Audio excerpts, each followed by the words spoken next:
Червената шапчица.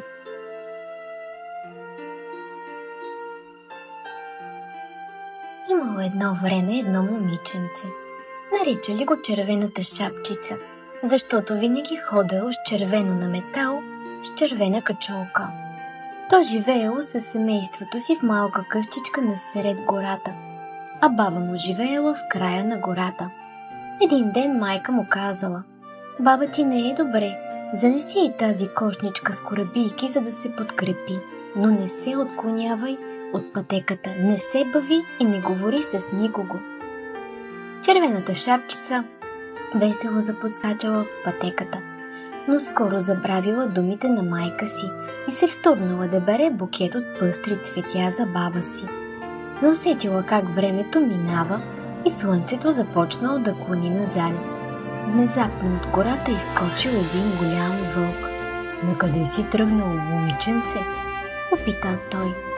„Отивам да навестя болната си баба“, отвърнала червената шапчица. Лукавия вълк мигом хукнал по най-прекия път към къщичката на бабата.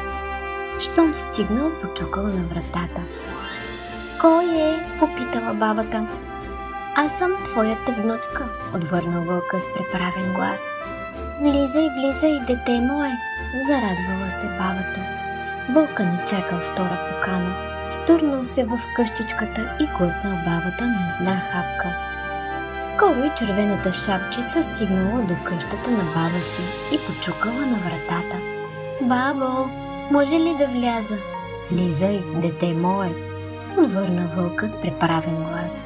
„Защо гласът ти е станал толкова силен?“ изненадала се червената шапчица. „За да ме чуваш по-добре“, отвърнал вълка. „Защо са ти толкова големи ръцете?“ очудило се момиченцето.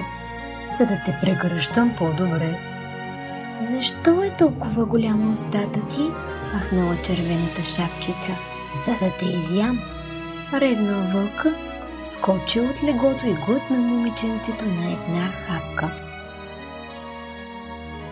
По същото време край къщичката на бабата минал един ловец. „Я, кой хърка така силно?“ зачудил се той. Надникнал през прозореца и що да види? Голям сив вълк спи в леглото на бабата. Ловеца вдигнал пушката си, прицелил се и бум! „Вече няма да плашиш никого“, извикал доволно ловеца.